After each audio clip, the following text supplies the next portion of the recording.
एक चलता है जो परिस्थिति आती है, और तीसरा ये कि उन दोनों के परिवेश में जो व्यक्ति है उसके अंदर अपना कितना साहस और निर्णय लेने की क्षमता है। यदि इन तीनों का संयोग नहीं होगा तो किसी भी कर्म को सफलता की सीमा तक नहीं पहुंचाया जा सकता। जिस महान विभूति को श्रद्धांजलि अर्पित करने के लिए आज हम एकत्रित हुए हैं, जिनका नाम माननीय चौधरी चरण सिंह, उनके व्यक्तित्व में ये तीनों तत्व मौजूद थे। मैं उसकी कुछ घटनाएं बताना चाहता हूं आपको। पहला तत्व था, यहां बात कही गई, संजय सिंह जी ने भी कही, मनोज चले गए उन्होंने भी कही, कि एक तरफ गेहूं की बाली है और दूसरी तरफ मस्जिद और एक क्या त्रिशूल है। तो उस गेहूं की बाली की जीत क्यों होगी? जिस हिंदू धर्म के ठेकेदार, अपने आप को मानने वाले लोग आज सत्ता के ऊपर कुंडली मारे बैठे हैं, उन्होंने कष्ट नहीं किया उस हिंदू धर्म के जो मूल ग्रंथ हैं वेद और उपनिषद पढ़ने का। मुझे वो सौभाग्य मिला हूं, मैं अर्थशास्त्र का विद्यार्थी रहा हूं, परंतु पिताश्री की बदौलत, रघुवीर सिंह शास्त्री के, मेरा वो रुचि रही है। मैंने 22 उपनिषद पढ़े, 3 वेद पूरे पढ़ लिए, और उनका एक तंत्र, उनका एक तत्व सार एक तैत्तिरीय उपनिषद कहलाता है, जो 8वीं संख्या पर आता है। उसमें आता है, उसमें एक वाक्य है छोटा सा, अन्नम वै ब्रह्म, अन्न ही ब्रह्म है। अन्नाद अन्नम जायते, अन्न से अन्न उत्पन्न होता है। अन्नम न निंद्यात, अन्न की निंदा न करें। अन्नम न परिचक्षित, अन्न की अनदेखी न करें। तो उस बाली की कीमत उस व्यक्ति को पता होगी जिसने जमीन का पेट फाड़कर और उसमें गेहूं का दाना बोकर, उसकी सिंचाई करके, उसकी गुड़ाई करके, उसको काट करके, और आज तो थ्रेशर और आपके पास हार्वेस्टर आ गए हैं, जब उस कांटों के फलसे को चलाकर उसको दाने को निकाल कर लोगों का पेट भरा था, उस धरती पुत्र चरण सिंह को श्रद्धांजलि देना है आज। उसको पता हो। इनको क्या पता जिन्होंने ये कहते हैं हम हिंदू धर्म के ठेकेदार हैं, और गालियां देते देते मुझे देखते हुए हो गए 6 वर्ष। रोज कहते हैं किसान ने इतना अन्न पैदा कर दिया, कहां रखें? आज उस अन्न को कोस रहे हैं। यूक्रेन का युद्ध शुरू हुआ है तो अमन उसकी अन्न की कीमत पता लगी है। आज वो किसान अन्नदाता जब सड़क के ऊपर बैठा था, कभी उसको आतंकवादी कहा जाता था, कभी उसको विदेशी कहा जाता था, कभी देशद्रोही कहा जाता था, कभी वामपंथी कहा जाता था, और कभी ये कहा जाता था कि विपक्ष में बैठे हुए लोग उसे राजनीति के लिए इस्तेमाल कर रहे हैं। उस उपनिषद और वेद के ठेकेदार बने हुए लोग उस अन्नदाता की निंदा करते रहे 1 साल से ज्यादा तक, और 6 साल तक। जिन्होंने वादा किया था 2014 के चुनाव अभियान में कि अगर हम आएंगे तो स्वामीनाथन आयोग की सिफारिश को लागू करेंगे। एक संयोग की बात है, उसको अन्यथा मत लीजिए कि मैं कोई अपनी बड़ाई की, कि ये जो स्वामीनाथन आयोग था उसका नाम है राष्ट्रीय किसान आयोग, अंग्रेजी में नेशनल कमीशन ऑन फार्मर्स। संयोग की बात है कि उसका प्रथम अध्यक्ष बनने का सौभाग्य मुझे था, और ये बात फाइल के ऊपर हम लिख चुके थे। हम 3 सदस्य थे, नंदा जी थे, डॉक्टर RB सिंह थे और मैं था, कि C2 के ऊपर 50% लगाकर न्यूनतम समर्थन मूल्य यदि नहीं दिया जाएगा तो किसान की लागत भी पूरी नहीं होती। और उसका और किसी ने नहीं, हमारे वर्तमान प्रधानमंत्री जी ने हाथ फैला फैला कर कहा था स्वामीनाथन आयोग की सिफारिश लागू करेंगे। लागू हो गई क्या? तब तो कहते थे भाइयों बहनों होनी चाहिए कि नहीं। अब मैं आपसे पूछ रहा हूं भाइयों बहनों हुई कि नहीं?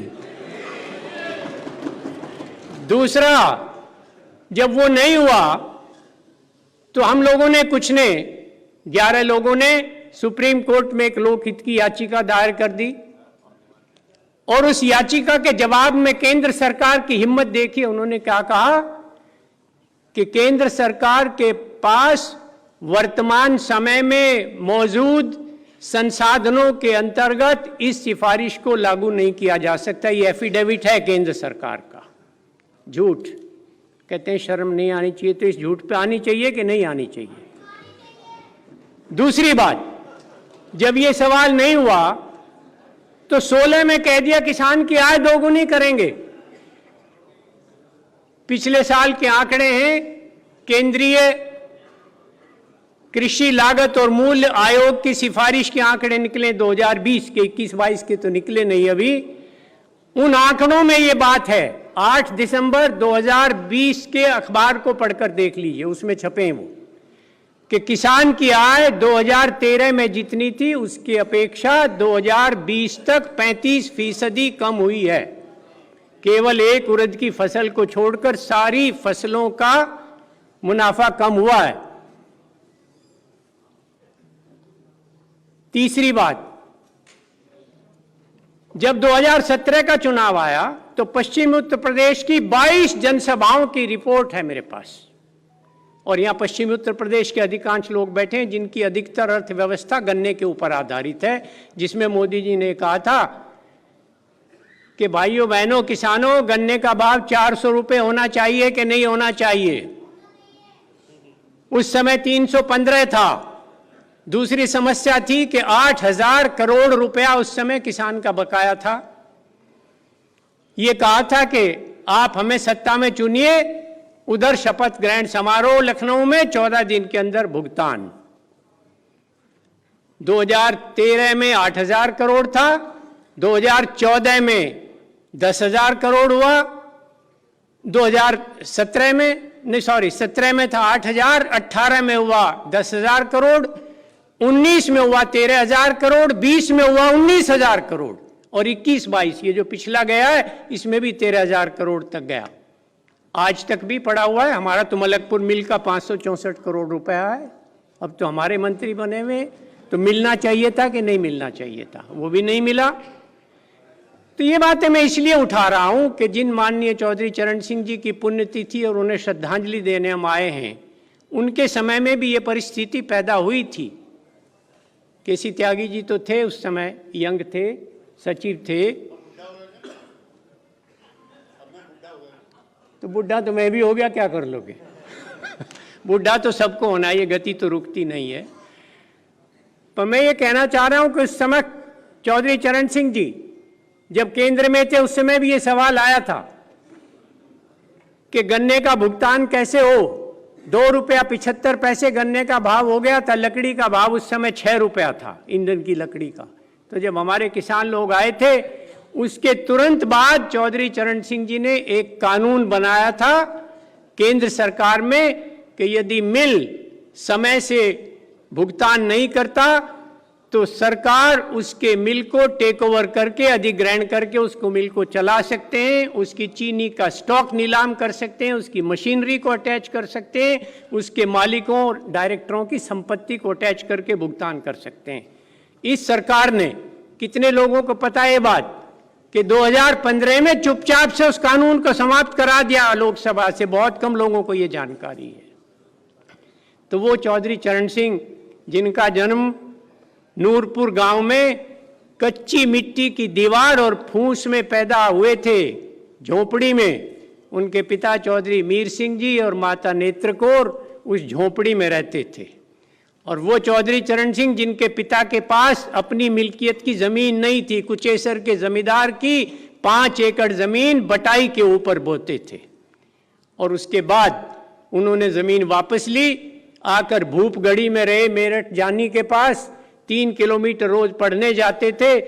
5वीं करते समय पता लगा कि बहुत प्रतिभाशाली बच्चा है, पर पढ़ाने के पैसे नहीं थे।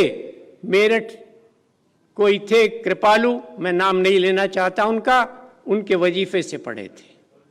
और उसके बाद इंटर एफएससी करने गए आगरा में, वहां वजीफा।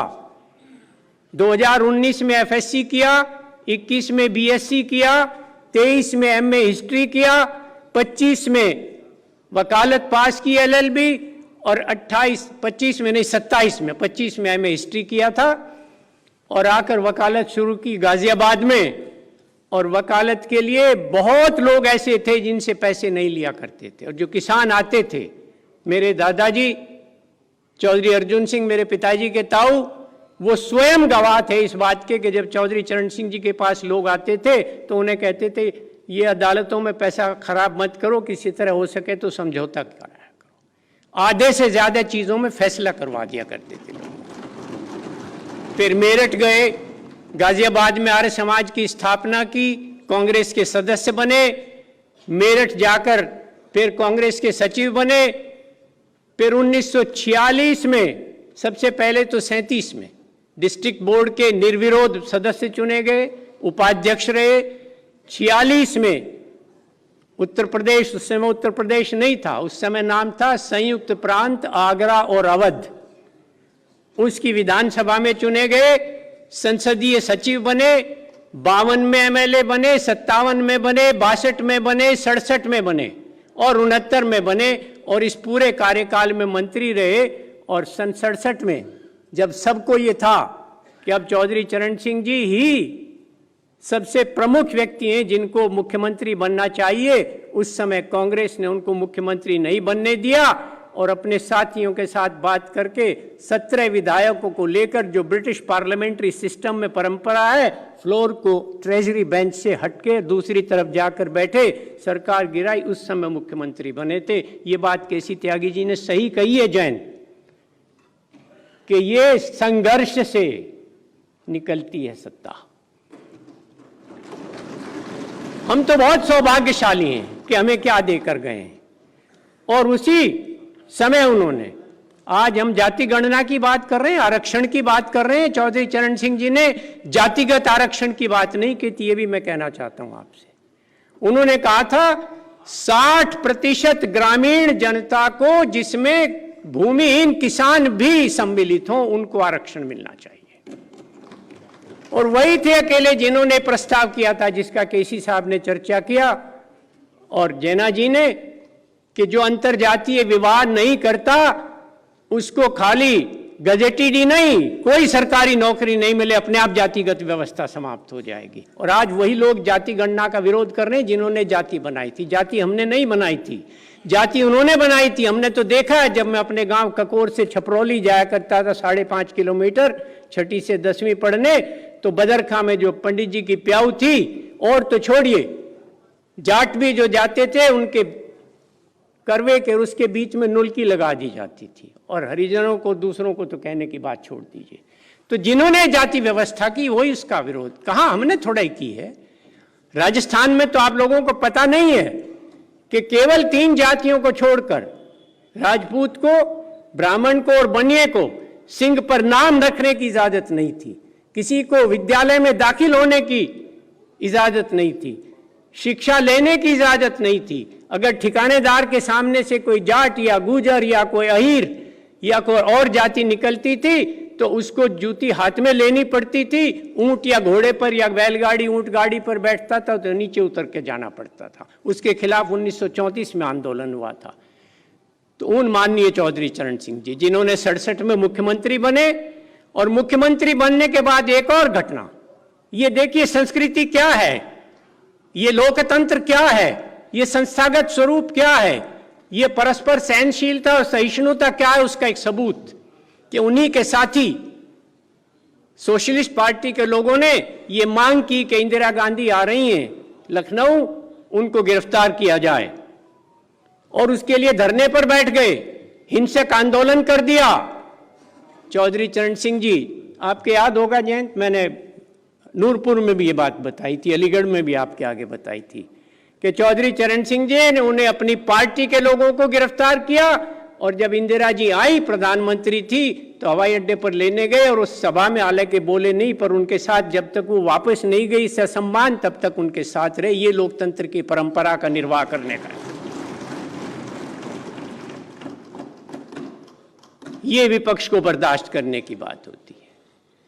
और फिर जब नहीं काम चला तो उस लोकसभा, उस विधानसभा को इसी एक मुद्दे के ऊपर भंग करके और चुनाव कराया था। ये पहला भारत के इतिहास में कोई विधानसभा भंग हुई तो वो माननीय चौधरी चरण सिंह जी ने की थी, बहुमत में रहते हुए, बहुमत समाप्त होने के बाद नहीं, अधिकार पूर्वक की थी। और फिर जो मिड टर्म चुनाव हुआ उसमें प्रेस को ले जाने का जिम्मा मेरे जिम्मे हुआ करता था। उस समय मैं लॉ करके निकला था 1 साल पहले, तो मैंने वो जनसभाएं देखी हैं, किस तरह से लोग उमड़ते थे। आज की तरह नहीं था कि बसें, मोटरसाइकिलें, कारें, पैदल आते थे लोग, और क्या उन सभाओं में जज्बा होता था। तो उस 1969 के मिड टर्म पोल में माननीय चौधरी चरण सिंह जी ने भारतीय क्रांति दल के बैनर के ऊपर 98 सीटें जीती थी उत्तर प्रदेश में, अकेले 98 सीटें। और फिर वो दूसरी सरकार बनी, वो फिर 8 महीना रही, क्योंकि वो कांग्रेस के साथ बनी थी। उन्होंने अपने साथियों, माफी चाहता हूं मैं समाजवादियों से, उन समाजवादियों के उस अनुशासनहीनता के कारण चौधरी चरण सिंह जी को मजबूरी में कांग्रेस के साथ मिलकर वो सरकार बनानी पड़ी थी। वो 8 महीना चली थी और फिर वो छोड़ी। उसके बाद तो आपको पता है कि आपातकाल में जेल में गए, 19 महीना जेल में रहे। आने के बाद जो जनता पार्टी बनी उसमें मुख्य भूमिका उनकी थी, और जनता पार्टी का जो चुनाव चिन्ह था हल्का निशान, त्यागी जी वो आपकी पार्टी का था ना, हल्का निशान, तो वो हल्का निशान था। और जब अलग हुए थे उस समय जनता कांग्रेस बनाई, फिर भारतीय क्रांति दल बना, जिसके प्रथम अध्यक्ष थे महामाया प्रसाद सिंह। आप कुछ लोगों के नाम भूल गए, त्यागी जी आपका ध्यान आकर्षित। चौधरी चरण सिंह के साथ बंगाल के पूर्व मुख्यमंत्री अजय मुखर्जी हुआ करते थे, बिहार के मुख्यमंत्री महामाया प्रसाद सिंह हुआ करते थे, तख्तमल जैन जो मध्य भारत असेंबली के चीफ मिनिस्टर थे, मध्य प्रदेश के नहीं, मध्य भारत के, जिसकी नागपुर में राजधानी थी, वो हुआ करते थे। महाराष्ट्र के असेंबली के स्पीकर डॉक्टर DK कुंते हुआ करते थे, पीलू मोदी होते थे, बीजू पटनायक जी होते थे, और बाद में कश्मीर के मुख्यमंत्री रहे मीर कासिम, वो उसकी पार्टी के उपाध्यक्ष थे। देवराज अरस कर्नाटक में थे, गोविंद नारायण सिंह मध्य प्रदेश में थे, चिमन भाई पटेल गुजरात में थे। ये इतना बड़ा राजनीति का साम्राज्य उन्होंने दिया था। ये सवाल हमारे सामने आज खड़ा है कि हम कहां पहुंच गए। इसके ऊपर गंभीर चिंतन करने की बात है। कहीं ना कहीं हमारी कमी रही है, उसको पूरा करने की आवश्यकता है। इसलिए मैंने ये बात आपको कही।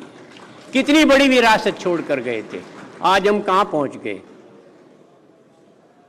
तो उस बात को याद करना है। और अगर उनको सच्ची श्रद्धांजलि देनी है तो ये जो बार बार वाक्य दोहराया गया, चौधरी चरण सिंह जी ने कहा, मैं यहाँ जितने भीड़ में बैठे हैं, खासतौर से नवयुवक लोग, मेरे जैसे सफेद बाल वाले तो कहीं कहीं देखने को मिल रहे हैं, मुझे ज्यादातर काले सिर वाले हैं। मैं उनसे ये पूछना चाहता हूं कि कितने लोगों ने चौधरी चरण सिंह जी की जीवनी धरतीपुत्र चरण सिंह पढ़ी है, जिसे छापने का सौभाग्य मुझे था? कितनों ने पढ़ी नवयुवकों में? कितनों ने उनकी भारतीय अर्थशास्त्र की रूपरेखा पढ़ी है? Joint farming exact, nightmare of Indian economy, India's poverty and it's solutions, और जमींदारी अबोलिशन, ये किताबें उनकी पढ़ी है। तब पता लगता है कि चौधरी चरण सिंह जी का व्यक्तित्व क्या था, क्या वो हमें देकर गए। और अंत में एक बात कहकर अपनी बात समाप्त करता हूं कि वेद में, अथर्ववेद में एक 9 मंत्रों का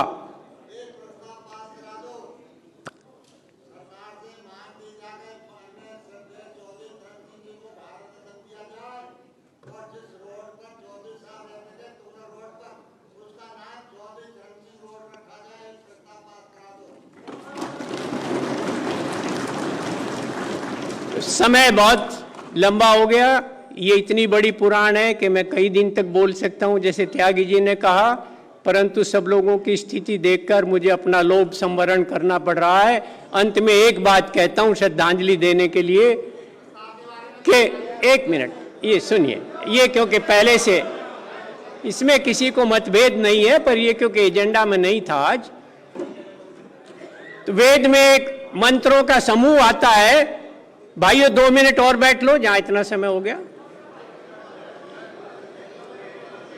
तो मैं ये कहना चाह रहा हूं कि प्रधानमंत्री पद तक पहुंचे और प्रधानमंत्री के समय एक पुलिस आयोग का गठन किया था, जो बहुत कम लोगों को पता है, जो पुलिस प्रशासन और उसके भ्रष्टाचार को रोकने के लिए, उसकी जांच करने के लिए बना था। तो आज उनको श्रद्धांजलि देनी है, तो अथर्ववेद का एक मंत्र बोल के समाप्त करता हूं। अपूपवान घृतवांश्च रूरे है सीदतु लोककृत पथिकृतो यजामये देवानाम ये के च हुत भागा इह अस्थ। इसका अर्थ ये है कि जो लोक निर्माता, जिन्होंने हमें समाज दिया, हमें जन्म दिया, हमें घर दिया, परिवार दिया, राजनीति दी, उनको सच्ची श्रद्धांजलि जब होगी जब उनके पद चिन्हों पर चलकर उन्हीं परंपराओं को हम कायम करेंगे। बहुत बहुत धन्यवाद। चौधरी चरण सिंह जी अमर रहे, इस नारे के साथ ये समाज।